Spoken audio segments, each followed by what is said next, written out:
Hi friends, நம்ம தொடர்ந்து black educational officer வட்டார கல்வி அதிகாரி அந்த எக்ஸாமுக்கு உண்டான நம்ம எல்லா சப்ஜெக்டும் வந்து பார்த்துட்ருக்கோம். ஓகேங்களா? இப்போது இன்றைக்கி வந்து பாருங்கள், இந்திய பண்பாட்டின் இயல்புகள். நான் ஏற்கனவே வந்து ஒரு 2 பாட்டாக இந்த இந்திய பண்பாடு அதை பற்றி வந்து நான் போட்டிருப்பேன். ஓகேங்களா? அது வந்து உலகிற்கு இந்திய பண்பாடு வந்து என்ன கொடை வந்து கொடுத்துருக்கு அப்படின்னு சொல்லிட்டு, இது வந்து பார்த்திங்கன்னா இந்திய பண்பாட்டின் இயல்புகள். ஓகேங்களா? இதுலேயும் நமக்கு வந்து கொஸ்டின்ஸ் வந்து வரும். ஓகேங்களா? இது வந்து டிஎன்பிஎஸ்சியில் அடிக்கடி கேட்கக்கூடிய இது வந்து ஒரு கொஸ்டின் ஏரியா. இது வந்து பாருங்கள், இது ஒரு பாட்டாக வருமா இல்லை 2 பாட்டாக போகுமான்னு எனக்கு தெரியல. சப்போஸ் கொஞ்சம் லாங் வீடியோவாக இருந்துச்சு அப்படின்னா நான் 2 பாட்டாக வந்து போட்டுறேன். ஓகேங்களா? இங்கே பாருங்கள், இது மாதிரி ப்ளூ பென் வந்து யூஸ் பண்ணாதீங்க. நான் இப்போ எல்லாமே வந்து பிளாக் பென் மட்டும்தான் வந்து யூஸ் பண்ணிகிட்ருக்கேன். இது மாதிரி அப்படியே ஒரு மாதிரி அச்சு தெரியுது பார்த்தீங்களா? கொஞ்ச நாள் ஆச்சு அப்படின்னாவே இது மாதிரி தெரிய ஆரம்பிச்சிருது. ஸோ நீங்கள் வந்து எப்போதுமே இது மாதிரி நோட்ஸ் எடுக்கிறதுக்கு பிளாக் பென் மட்டும் யூஸ் பண்ணிக்கோங்க. ஓகேங்களா? இது வந்து நான் டிஓ ப்ரிலிம்ஸ்க்காக நான் வந்து எடுத்த நோட்ஸ் அப்படின்றது நமக்கு மட்டும் புரியுறது நோட்ஸ், எல்லாத்துக்கும் புரிகிற மாதிரி இருக்குது மெட்டீரியல். ஓகேங்களா? இது வந்து எனக்கு மட்டும் புரிகிற மாதிரி நான் எடுத்தது நோட்ஸ். ஸோ அது உங்களால் புரிஞ்சுக்க முடியுமா என்னன்னு எனக்கு தெரியலை, கொஞ்சம் பாருங்கள். பண்பாடு சொல் விளக்கம். பண்பாடு அதாவது பண்படு அப்படின்னா இந்த தமிழ் சொல்லியிலிருந்து தான் இந்த பண்பாடு அப்படின்னு சொல்லிட்டு வந்திருக்குது. இதோடைய பொருள் வந்து என்னென்னா செம்மைப்படுத்துதல், சீர்படுத்துதல்.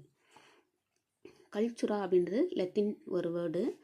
அதோடைய பொருள் என்னென்னா சூழலுக்கு ஏற்ற வளர்ச்சி. ஓகேங்களா? இந்த கொஷின் வந்து அடிக்கடி கேட்டுகிட்டே இருப்பாங்க. 1937 வந்து கல்ச்சர் அப்படின்ற சொல்லுக்கு இணையாக பண்பாடு அப்படின்ற தமிழ் சொல்லை யார் வந்து ஃபஸ்ட்டு வந்து யூஸ் பண்ணாங்க அப்படின்னா டி.கே. சிதம்பரநாதர். ஓகேங்களா? இது வந்து ஒரு டிஎன்பிஎஸ்சி கொஸ்டின். டி.கே. சிதம்பரநாதர் வந்து யூஸ் பண்ணாருன்னு யார் வந்து சொல்கிறான்னா பேராசிரியர் எஸ். வையாபுரியார் வந்து தன்னுடைய குறிப்பில் வந்து சொல்லியிருக்கிறார். ஓகேங்களா? டி.கே. சிதம்பரனாரை பற்றி இந்த வையாபுரியார் வந்து தன்னுடைய குறிப்பில் வந்து சொல்லியிருக்கிறாரு. இந்த இயரும் கேட்பாங்க, இந்த நேமும் வந்து கேட்பாங்க. எல்லாம் கூட அவ்வளோ இதில் நாகரிகம் வந்து மாறுதலுக்கு உள்ளாகும், பண்பாடு தான் வந்து என்றைக்கும் வந்து ஸ்டாண்டர்டாக இருக்கும்.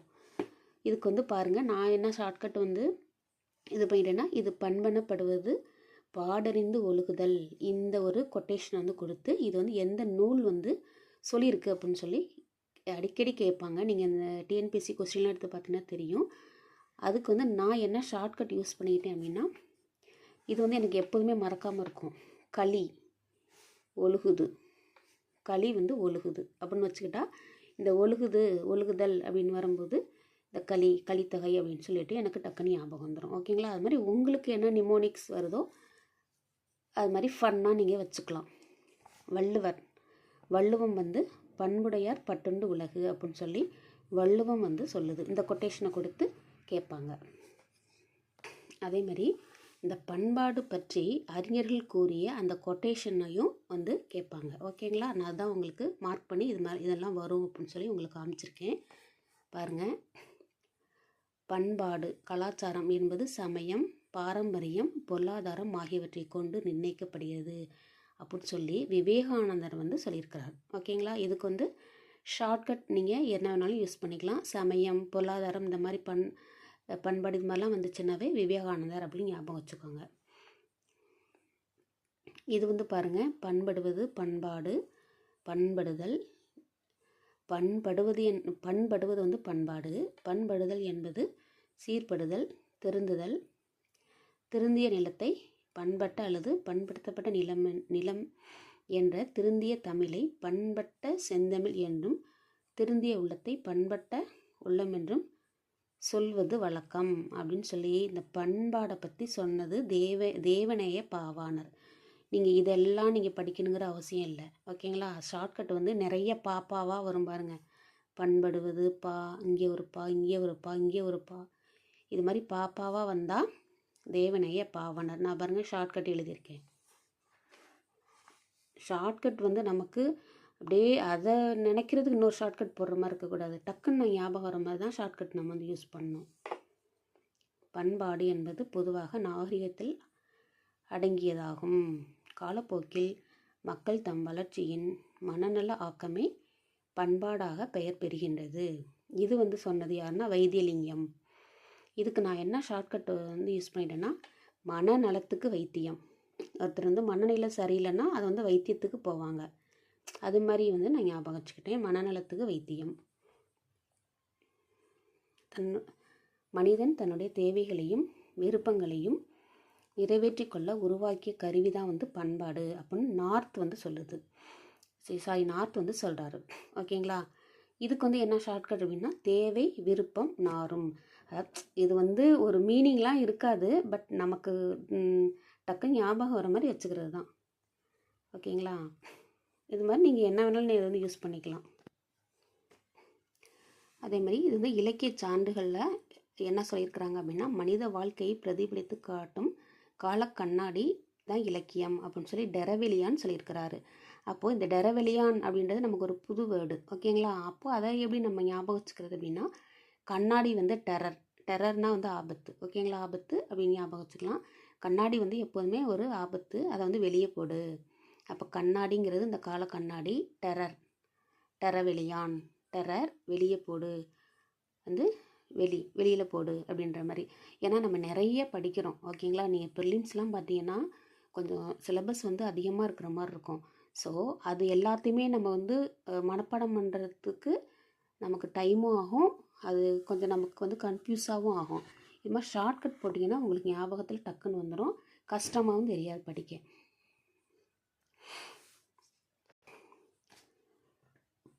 அதேமாரி பாருங்கள், இங்கே வந்து வேதங்கள், இந்த இலக்கிய சான்றுகள்லாம் வந்து எங்கேருந்து நம்ம அந்த பண்பாட்டை பற்றி தெரிஞ்சுக்கலாம் அப்படின்னா, வேதங்கள், தர்மசாஸ்திரங்கள், சமண நூல்கள், இதிகாசங்கள். இதிகாசம் அப்படின்னா ரியலாக நடந்த கதைகள் தான் வந்து இதிகாசங்கள். பௌத்த சமய இலக்கியங்கள், தனி இலக்கியங்கள், நாட்டுப்புற இலக்கியங்கள், புராணங்கள். இதன் மூலமாக நம்ம வந்து பண்பாட்டை பற்றி தெரிஞ்சுக்கலாம். ஓகேங்களா. அப்போ நம்ம ஒவ்வொன்றா நம்ம வந்து பார்க்கணும், எக்ஸ்பிளைன் பண்ணி பார்க்கணும். வேதங்கள், இது கொஞ்சம் லாங் வீடியோவாக இருந்துச்சுன்னா இன்னொரு பார்ட் கூட வரும். ஓகேங்களா. வேதங்கள் வந்து 4 வேதங்கள் சொல்லுவோம். ரிக், யஜுர், சாமம், அதர்வனம்.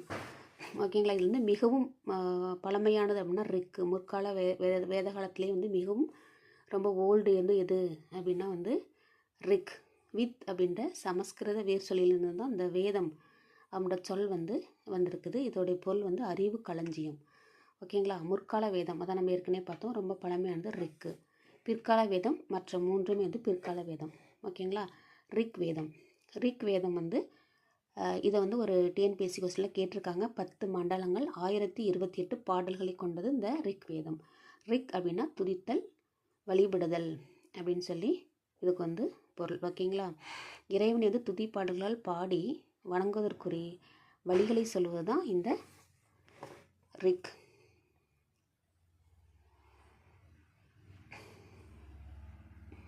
அக்னி, பிரஜாபதி, ருத்ரன், வருணன், மித்ரன், இந்திரன் இவங்களை பற்றிலாம் வந்து வழிபடுறது தான் வந்து இந்த ரிக் வேதத்தில் முன்னாடி உள்ள மக்கள் வந்து வழிபடுவாங்க. ஓகேங்களா. ருத்ரன் அப்படின்னா சிவன், வருணன்னா மலை, இது நமக்கு தெரியும். ஓகேங்களா. அது மாதிரி இங்கே இதில் வந்து காயத்ரி மந்திரம் வந்து சொல்லுவாங்க. அரசியல், சமூக, பொருளாதார, சமய நிலை பற்றி இந்த ரிக் வேதம் வந்து சொல்லுது. இது வந்து கிமு 1200க்கு முன்னாடி தோன்றியிருக்கலாம் அப்படின்னு மேக்ஸ் முல்லர் வந்து சொல்கிறார். இவர் வந்து ஒரு ஐரோப்பியர். ஓகேங்களா. அதுக்கடுத்து யஜூர். யஜூர் அப்படின்றது சமஸ்கிருதத்தில் யாகம் அப்படின்னு சொல்லி, யாகம் அப்படின்னு வந்து ஒரு பொருள். சமஸ்கிருதத்துடைய முதல் உரைநடை, இது வந்து அடிக்கடி கேட்கப்பட்ட ஒரு கொஸ்டின். சமஸ்கிருதத்தின் முதல் உரைநடை வந்து எதுன்னா யஜூர். ஓகேங்களா.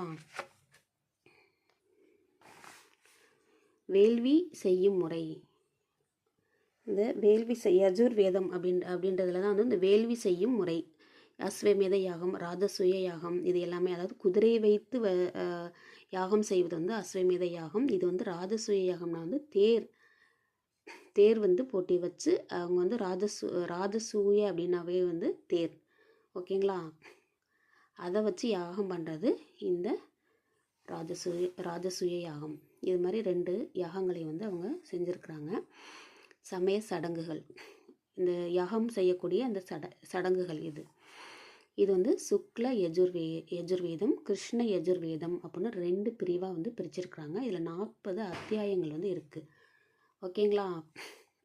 நெக்ஸ்ட் வந்து ரிக்கு யஜூர் பார்த்துட்டோம். நெக்ஸ்ட் வந்து சாம வேதம். இது வந்து ஃபுல்லாகவே வந்து சாங்காகவே இருக்கும். இது வந்து மியூசிக்குக்கு இதுதான் வந்து பேஸ். இந்த இதுதான் வந்து இந்த சாம வேதம் அப்படி தான் வந்து மியூசிக்கு பேஸாக இருந்திருக்கு. இசை, தெய்வம், சோமயாகம் பற்றி இதை வந்து சொல்லுவாங்க. இசை வடிவிலான வேத மந்திரம் இது. ஓகேங்களா? இசையை ஃபுல்லாகவே வந்து இசையால் தான் இருக்கும். 1549 பாடல்களை வந்து கொண்டது. அடுத்தது வந்து அதர்வனம். அதர்வனம் அப்படின்னா உச்சாடனம், மாந்திரீகம் போன்றவற்றில் தீய சக்திகளை வந்து வெல்லலாம் அப்படின்னு சொல்கிறது இந்த அதர்வனம். ஓகேங்களா? மந்திரம் பண்ணுறது, மாயம் பண்ணுறது எல்லாமே இந்த இதில் வந்து அடங்கும். வேதகால மருத்துவ முறைகள் இது. மந்திரம் உச்சரிக்க வேண்டிய முறைகள் பற்றி வந்து பாடல்கள். அதாவது மந்திரம் வந்து உச்சரிக்க வேண்டிய முறைகளை பற்றி சொல்லக்கூடிய இந்த இதெல்லாமே வந்து ஒரு பாடல்கள் மூலமாக சொல்கிறது. இது வந்து 20 பகுதி, 731 பாடல்கள். பிரம்ம வேதம் என்று அழைக்கிறாங்க. பிரம்ம வேதம் என்று அழைக்கப்படுவது வந்து அதர்வனம். நெக்ஸ்ட் வந்து உபவேதங்கள். இது 4மே முடிஞ்சிருச்சு. ஓகேங்களா? அதுக்கு அடுத்தது வந்து உபவேதங்கள். உபவேதங்கள் அப்படின்னா ஆயுர்வேதம். இது ஃபுல்லாகவே வந்து மெடிசின் பற்றி சொல்வது.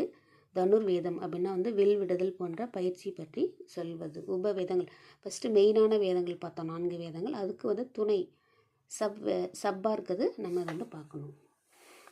காந்தர்வ வேதம் அப்படின்னா இசை, நடனம், நுண்கலை பற்றியது. சில்ப வேதம் அப்படின்னா வந்து கட்டடக்கலை பற்றியது. ஓகேங்களா? நெக்ஸ்ட் வந்து பிராமணங்கள். பிராமணம் அப்படின்னா வேதங்களுக்கான விளக்க உரைகள் தான் வந்து இந்த பிராமணங்கள் அப்படின்றது. ஆசிரியர்கள் வேள்வி சடங்குகள் செய்யும் முறைகளையும் வழிபாட்டு முறைகளையும் அதை பற்றி ஒரு விளக்கமாக சொல்கிறது தான் இந்த பிராமணங்கள். அடுத்தது வந்து வேதம் ஓதுபவர் கடமைகளை பற்றியும் இதில் வந்து சொல்லுவாங்க பிராமணங்களில். இவை வேதங்களில் உள்ள துதி பாடலுக்குரிய உரைநடை நூல்கள் அப்படின்னு சொல்லி அழைக்கப்படுது. அப்போ துதி பாடல்களுக்குரிய உரைநடை நூல்கள் வந்து என்ன அப்படின்னா இந்த பிராமணங்களில் இருக்கிறது. ஓகேங்களா? நெக்ஸ்ட் வந்து ஆரண்யங்கள். ஆரண்யம்னா நம்ம தமிழில் வந்து படிச்சிருப்போம் காடுன்னு சொல்லிட்டு, அதுக்கு ஒரு இன்னொரு பொருள் இருக்குது. காடுகளில் இறையருள் தேடி தவம் செய்த முனிவர்களால் எழுதப்பட்ட இலக்கியம். ஓகேங்களா? அப்போது இதை கூட கொடுத்து கேட்கலாம். காடுகளில் இறையருள் தேடி தவம் செய்த முனிவர்களால் எழுதப்பட்ட இலக்கியம் வந்து எதுனா ஆரண்யங்கள். வேள்வியை விட அமைதியான தியானமே மிகவும் வந்து மேலானது அப்படின்னு சொல்லி இந்த ஆரண்யங்கள் சொல்லுது. இதோட வேறு பெயர்கள்லாம் வந்து என்னென்னா அனுபூதி நெறிகள், தத்துவ கருத்துக்கள் அடங்கிய கருத்து பெட்டகம். ஓகேங்களா? தத்துவ கருத்துக்கள் அடங்கிய கருத்து பெட்டகம் சொல்லி எதை அழைப்பாங்க அப்படின்னா ஆரண்யங்களை வந்து அழைக்கிறாங்க. நெக்ஸ்ட் வந்து உபநிடதங்கள். வேதங்களின் சாரமே வந்து உபநிடதம் அப்படின்னு சொல்கிறாங்க. உபநிடதம் அப்படின்னா அருகில் அமர்ந்து கேட்டல் அப்படின்னு சொல்லிட்டு பொருள். ஓகேங்களா? அந்த காலத்திலலாம் வந்து மாணவர்கள் என்ன பண்ணுவாங்கன்னா ஆசிரியர்கள் பக்கத்தில் போயிட்டு ஒரு ஆற்றங்கரையிலேயோ ஒரு நீர்நிலைகளுக்கு பக்கத்தில் உட்காந்து அவங்க குருவை வந்து தேடி போயிட்டு அவங்க வந்து உபநிடதங்கள் இந்த மாதிரி வேதங்கள்லாம் வந்து கற்றுக்கிட்டு வருவாங்க. பிரம்மச்சரியமான மாணவன் தன் குருவின் அருகில் பயபக்தியுடன் அமர்ந்து அறிவை பெற வேண்டும் என்பதையே இது வந்து வலியுறுத்துகிறது. ஓகேங்களா? கடவுள், ஆன்மா, உலகம், கர்மவினை, வீடு பேர் பற்றி இது வந்து சொல்லுது. இதில் மொத்தம் 108 இது இருக்குது அந்த உபநிடதங்கள். அதில் 10 வந்து ரொம்பவே இம்பார்ட்டண்ட்டாக இருக்குது. தாராசிகோ வந்து உபநிடதங்களை பாரசீக மொழிக்கு வந்து மொழிபெயர்க்கிறார். இந்த தாராசிகோவை பற்றி நீங்கள் ஹிஸ்ட்ரியில் வந்து படிப்பீங்க. ஓகேங்களா? முகல்ஸில் வருவார் இவர். முகலாயர்களில் இந்த தாராசிகோ வந்து வருவார். உபநிடதங்களை பாரசீக மொழிக்கு வந்து மொழிபெயர்ப்பார். இந்திய பண்பாட்டு வளர்ச்சியின் உச்சமே இந்த உபநிடதம் அப்படின்னு யார் வந்து சொல்கிறான்னா அமுர் டிரின் கோட் அப்படின்றவர் சொல்கிறாரு. ஓகேங்களா? இந்த கொட்டேஷன் கொடுத்து கூட இது யார் வந்து சொன்னதுன்னு சொல்லி கேட்பாங்க. நெக்ஸ்ட் வந்து ஜெர்மானியர் ஷோபன் ஹோவர் அல்பெர்னி உபநிடதங்கள் வந்து புகழ்ந்து கூறியிருக்கிறாங்க. நெக்ஸ்ட் வந்து ஆதிசங்கரா, ராமானுஜர், இந்த தத்துவம் வந்து இன்றளவும் மக்களால் போற்றப்படுவதற்கான அந்த காரணம் வந்து என்னென்னா உபநிடதம் அப்படின்னு சொல்லி விண்டர் நீட்ஸ் வந்து சொல்கிறாங்க. ஓகேங்களா? இதுதான் வந்து இந்த பார்ட் 1ல் நம்ம அந்த பண்பாட்டுடைய இயல்புகள், ஓகேங்களா, அதை நேச்சர். அதுக்கு அடுத்தது இதிகாசங்கள், இதெல்லாம் வந்து நம்ம அடுத்த பார்ட்டில் வந்து பார்க்கலாம். ஓகேங்களா? தேங்க்யூ. சப்ஸ்கிரைப் பண்ணிவிட்டு வாட்ச் பண்ணுங்கள். தேங்க்யூ.